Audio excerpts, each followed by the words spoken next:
नमस्कार, सत श्री अकाल, राम राम सा, खम्मगणी, वणक्कम। आप सभी को ऑल्टरनेट मीडिया में फिर से स्वागत है। जब तक सभी लोग जुड़ रहे हैं, तब तक सभी से एक विनम्र निवेदन है, please don't forget to like, subscribe and share the alternate media.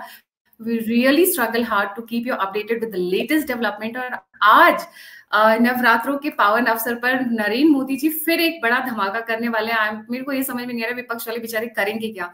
जब तक वो संभलते हैं तब तक वो एक और बाउंसर फेंक देते हैं और उसके बाद एक और ऐसा चलता रहता है। वो कास्ट सेंसस की बात कर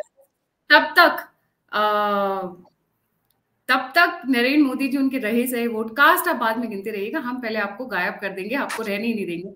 लगता है आशीष भाई के उसमें कुछ हल्की सी प्रॉब्लम आ रही है। आशीष भाई क्या हो गया? लाइटिंग की प्रॉब्लम है? सो क्या? I think it was comfortable, नहीं हो गया वो कुछ। हाँ नहीं ठीक। जी नॉट अ प्रॉब्लम।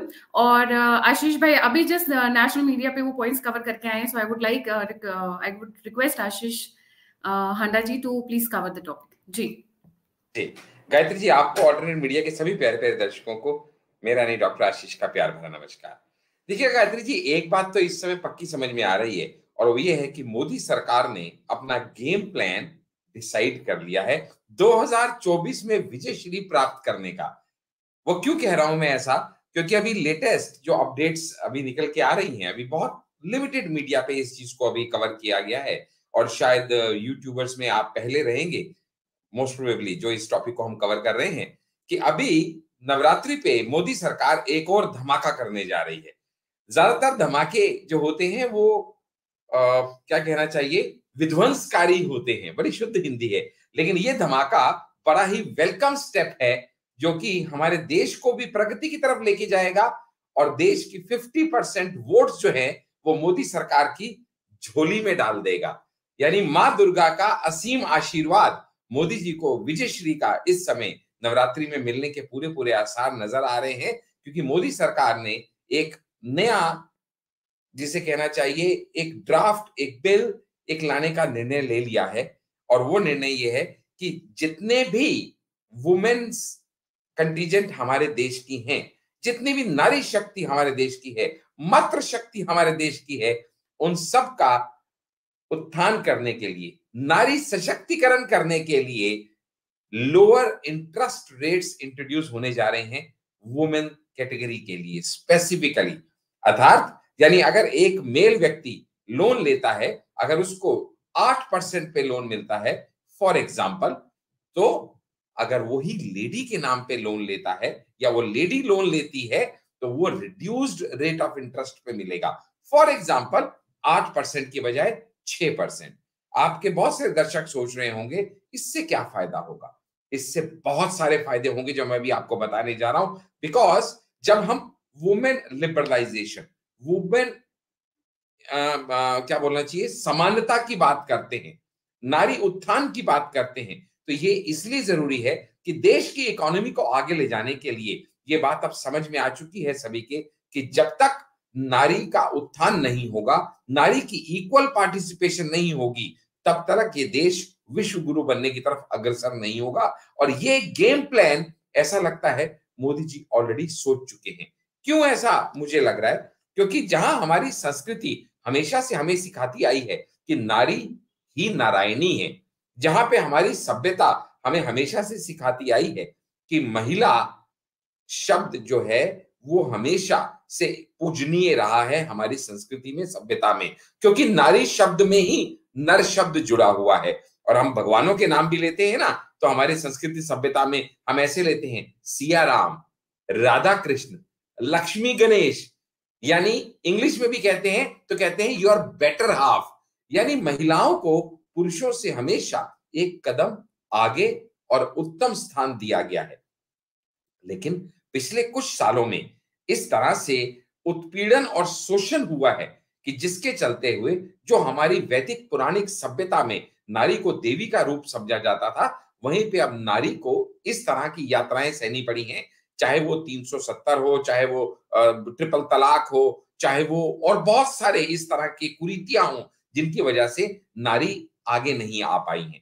इस समय मोदी जी का, सरकार का एक दृढ़ निश्चय हम सबकी समझ में आ रहा है और वो ये है कि जहां उनको अपने सनातनियों के, हिंदुओं के वोट तो मिलने तय हैं, वहीं पे जितने भी अदर धर्म की भी नारियां हैं वहां पे उनका उत्थान करने का वो सोच चुके हैं, जिसकी वजह से अब ये वोट बैंक मोदी जी का 2014 में हम गायत्री अगर बात करें तो 29% जो फीमेल्स के वोट थे वो मोदी सरकार को मिले थे 2014 में 29%।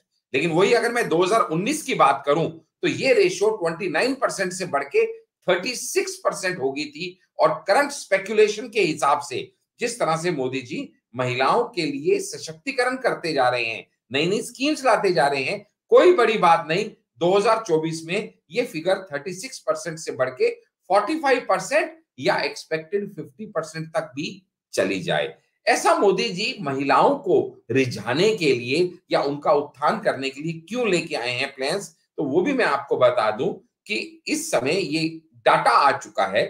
और वो डाटा ये है कि अगर हम इक्वालिटी की बात करें ना गायत्री जी, तो आज भी इंडिया में महिलाओं को पुरुषों की इक्वालिटी में आने के लिए 141 ईयर्स लगेंगे। 141 ईयर्स, तब इतनी ज्यादा उनको पीछे हम कर चुके हैं पिछले कुछ सालों में हमारी पॉलिसीज के चलते हुए, जिसकी वजह से मोदी सरकार इस समय कमर कस चुकी है। गायत्री जी, जो अभी लेटेस्ट स्कीम की जो मैं बात कर रहा था ना, उसमें तो एक और सब क्लॉज भी है, वो ये कि अगर महिलाओं को तो लोअर इंटरेस्ट पे मिलना ही है पैसा, फिर चाहे उनको घर लेना हो, दुकान लेनी हो, बिजनेस स्टार्ट करना हो, लेकिन अगर कहीं अगर वो भगवान ना करे मेरी माँ या वो बहन या वो बेटी अगर वो विडो है या वो सिंगल मदर है, तो डिवोर्सी है, तो इस तरह से उसको जो इंटरेस्ट रेट है वो नॉर्मल वुमेन से भी और सब्सिडाइज रेट मिलेगा। अगर कहीं वो सिंगल मदर है या उसके पास अगर एक ही चाइल्ड है और वो गर्ल चाइल्ड है, तो भी उसको और ज्यादा सब्सिडाइज रेट्स पे होम लोन या बाकी फाइनेंसिस मिलने वाले हैं सरकार से। गायत्री जी, बहुत से लोगों को लगेगा कि शायद 2024 आ रहा है, इसलिए मोदी जी अब ये सब करने का क्या कहना चाहिए, ऑपोजिशन जैसे कहती है ना कि एक दिखावा कर रहे हैं, एक षड्यंत्र रच रहे हैं। ऐसा नहीं है। मोदी जी की अगर मैं आपको पॉलिसीज बताऊं ना, तो आप ये सोचिएगा जब ये वुमेन रिजर्वेशन बिल आया था, वुमेन रिजर्वेशन बिल 27 साल से पेंडिंग था गायत्री जी। कांग्रेस सरकार की अगर मैं बात करूं तो 2008 में जब वो राज्यसभा से पास करा चुके थे और वो मेजोरिटी में थे, उनका यूपीए अलायंस जिसको कहना चाहिए, लेकिन अगले 4 साल तक उन्होंने उसको पास ही नहीं कराया, डिस्कस ही नहीं किया लोकसभा में, और उसके बाद वो लैप्स हो गया। ऑन द कॉन्ट्रेरी, मोदी सरकार ने 2 दिनों के अंदर इस बिल को पास करके दिखा दिया, एक दिन में राज्यसभा और एक दिन में लोकसभा। 20 सितंबर को ये लोकसभा में पास हुआ और 21 सितंबर को राज्यसभा में पास हुआ। इसको कहते हैं पॉलिटिकल विल। जब आप सोच, एक तरफ आशीष भाई का ये पॉजिटिव, अब मैं दूसरा एंगल लेकर आती हूँ जो मैं मेरे ख्याल से मैं टाइटल में भी डाल दूंगी। आपने अर्चना गौतम के, जो लोग बिग बॉस या ये सब एपिसोड देखते हैं वो सभी जानते होंगे अर्चना गौतम कौन है। अर्चना गौतम बिग बॉस से फेमस हुई, उनको कल कांग्रेस दफ्तर के सामने अच्छे से पीट दिया गया। सिर्फ उनको ही नहीं पीटा गया, उनके पिताजी को भी पीटा गया। राइट, ये है कांग्रेस का चेहरा। और this is not the first time. आप शायद अंकिता दत्ता जो कि असम से थी, इन्होंने हैरेसमेंट का केस लगाया था वहां के चीफ पर, कांग्रेस चीफ पर, जिसके ऊपर कुछ हुआ नहीं था। वो अलग बात है, जब हेमंत बिस्वा शर्मा ने पुलिस भेजी तो वो भाग गए वहां से। राइट, सो ये दूसरा है। एक और इसमें एंगल दिखाती हूँ, ये मैं सिर्फ एग्जांपल्स दे रही हूं। Gayatri ji, I am sorry to interrupt, लेकिन इसमें एक बड़ा इंपॉर्टेंट पॉइंट मैं ऐड कर दूं। अंकिता वाला जो आपने केस बताया ना, अंकिता असम की युवा नेता थी, असम की। उसने हेरेसमेंट का किसके ऊपर एलिगेशन लगाया था? युवा नेता के ऊपर, जो कि ऑल इंडिया का युवा नेता था। और बदले में कांग्रेस ने क्या किया था? सिर्फ वो भाग नहीं गया, अंकिता को ही पार्टी से सस्पेंड कर दिया। जिसको हेरेस किया गया उसको न्याय देने की बजाय उसको सस्पेंड कर दिया। ये किया कांग्रेस। एग्जैक्टली। और देखिए ना, हमारे आरजेडी की लालू यादव जी बोलते हैं मजे मजे में, अरे अब तो बॉब कट वाली महिलाएं आएंगी। That is the way he talks, because वो वही उनका स्टाइल है बात करने का। आप बॉब कट वाली महिलाएं आएंगी तो आपको, मतलब that is none of your concerns. कोई बॉब कट रखे, कोई लंबे बाल रखे, कोई छोटे बाल रखे, आपको प्रॉब्लम क्या है? आपने तो अपनी धर्म पत्नी को लाकर बिठा दिया था जब आप राज नहीं कर पा रहे थे, तो अपनी धर्म पत्नी को मत लेकर आते। मतलब क्या उनको सिर्फ डोरमैट की तरह इस्तेमाल करना आता था आपको? अगर महिलाएं आवाज उठाएं, महिलाएं कुछ बोले, महिलाओं का सशक्तिकरण हो, तो इनको परेशानी हो जाती है। बॉब कट हेयर वाली महिलाएं बैठेंगी, who are you to speak that? एक टांग कबर में, एक टांग इधर, और फिर भी इस तरीके के फालतू कमेंट्स कि ये पार्टी, अगर इस तरीके की पार्टी के वोट दे रहे हैं लोग, तो आई वुड से कि कभी एम्पावरमेंट नहीं हो सकता। और एक लास्ट एंगल, क्योंकि मैं बहुत शॉर्ट एंड क्रिस्प रखना चाहती थी इस वीडियो को, विपक्ष इस वक्त खेल रहा है राजनीति divide and rule, caste census. आखिर राहुल गांधी क्यों कास्ट सेंसस के पीछे पड़ गए हैं? अगर आप उनका इतिहास उठाकर देखोगे, कांग्रेस पार्टी का इतिहास उठाकर देखोगे, तो सबसे ज्यादा एक्सप्लॉयटेशन हिंदूज का इन्होंने किया है। अगर आप कास्ट सेंसस की बात करिए, चलिए पहले भी तो मैं हिंदूज की बात करूंगी। हिंदूज में कास्ट थी, है, मिट रही है, शादियां हो रही है, ग्लोबलाइजेशन हो रहा है, लोग समझ रहे हैं हमें डिवाइड एंड रूल करने का तरीका है। तो आपको तो चाहिए आप आगे आकर इंटीग्रेट करें, बात करें, समझाएं, बट नहीं नहीं नहीं नहीं नहीं, हम वो थोड़े ना करेंगे। फिर हमारी रोटियां कैसे सीखेंगी? वो बोलते हैं ना, पॉलिटिशियंस का काम यही है कि दूसरों की चिताओं पर रोटियां सेकना। वो कैसे होगा? तो वो नहीं करेंगे, डिवाइड करेंगे, जिससे ओबीसी वाला, ठाकुर वाला, ब्राह्मण वाला, वो वाले कार्ड्स खेल सके। अब यहां पर एक और एंगल है, वाई राहुल गांधी हमेशा, क्यों राहुल गांधी हमेशा हिंदूज को डिवाइड करने की बात करते हैं? क्यों 72 फिरके नहीं है क्या इस्लाम में? क्या चर्चेस में डिविजन्स नहीं है क्या? क्या वहां पे कैथोलिक्स और प्रोटेस्टेंट्स नहीं है क्या? उनकी बात क्यों नहीं करते हैं? जरा उनकी भी बात करें। They are also second largest majority, इस्लाम से सेकंड लार्जेस्ट मेजोरिटी है भारत में, पर नहीं, उनकी बात नहीं करेंगे। और इनकी बहन जो प्रियंका गांधी है, मैं लड़की हूं, लड़ सकती हूं, अंकिता दत्ता के लिए क्यों नहीं लड़ी? या अर्चना गौतम, जिनके साथ कल हुई है। और कोई छोटी मोटी लोग नहीं है ये लोग। आप सोचिए आशीष जी, आप और मैं, हम जैसे ग्राउंड लोग हैं, हम लोग जमीन से जुड़े हुए लोग हैं, तो ये तो हम लोगों से कहीं ऊपर है। उन लोगों के साथ हाथापाई हो रही है, बदतमीजी हो रही है, शोषण हो रहा है। आई डोंट नो कहाँ कहाँ लोग क्या क्या बिहेव करते हैं। नाइट के लिए आ जाना, टिकट मिल जाएगी, इस तरीके की, इस लेवल पर। And yet Rahul Gandhi doesn't do a thing about it. Rajasthan आज की डेट में, जो कि अशोक गहलोत के अंडर में है, वहां पे अगर आप नेशनल वुमेन्स कमीशन का डेटा उठाकर देखेंगे, सबसे ज्यादा रेप केसेस वहीं आते हैं। अभी कल की घटना है, इतनी जघन्य घटना है, मैं बता नहीं सकती हूँ। कुकर्म करने के बाद लड़की के शरीर को जला दिया, चेहरे को जला दिया कि वो पहचान में ना आए। लोगों को लगा कि वो किसी जानवर का शरीर पड़ा हुआ है वहां पर। लोगों को पहले समझ ही नहीं आते, they realize it's a human body. तो जब ये लोग बात करते हैं एक तरफ, और एक तरफ नरेंद्र मोदी जी, वो कास्ट सेंसस, इन्होंने सोचा हम कास्ट सेंसस लेकर आएंगे, डिवाइड करेंगे। इन्होंने कहा नहीं, हिंदू, मुस्लिम, सिख, ईसाई, क्रिश्चियन, जितने भी हैं, सब में एक कॉमन फैक्टर है, विमेन। एंड विमेन को सबसे ज्यादा एम्पावरमेंट की जरूरत है। और जब विमेन एम्पावर होती है ना, तो वो हर किसी को जोड़ती है, क्योंकि महिलाओं का काम है जोड़ना। आप कहते हैं ना, if you give a house to a woman, she makes it a home. If you give a sperm to a woman, she gives you a baby. तो जो आप जैसा महिलाओं को देते हैं, आप उनको प्यार देंगे, आप उनको सम्मान देंगे, तो उसको एम्पलीफाई कर देती हैं। महिलाओं का काम ही है ये, पॉजिटिवली एम्पलीफाई करना। इसी चीज को उन्होंने आइडेंटिफाई किया है। ये जिस तरीके की छोटी छोटे, आपने वुमेन रिजर्वेशन किया, आपने जैसा अभी इंटरेस्ट रेट की बात की, वो हुआ 26 जनवरी पर जो इस बार होगा, परेड होगा, उसमें A to Z प्रेपरेशन से लेकर जो परेड्स निकलेंगी, सब में महिलाएं होंगी।